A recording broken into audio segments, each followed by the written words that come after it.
Просто это чудо. Юра получил исцеление от аутизма.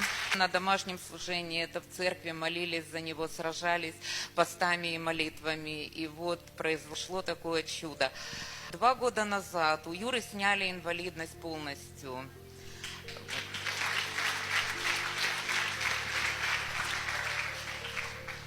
Сейчас ребенок проходил санаторно-курортное обследование для получения формы 070.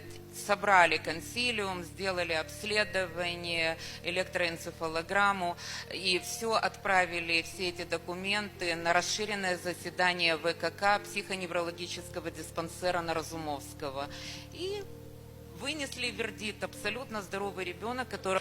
Я хочу поблагодарить церковь. Если бы не церковь и не Господь, то этой победы в нашей семье, в нашей жизни, в жизни Юрочки не было. Огромное спасибо, материнское спасибо.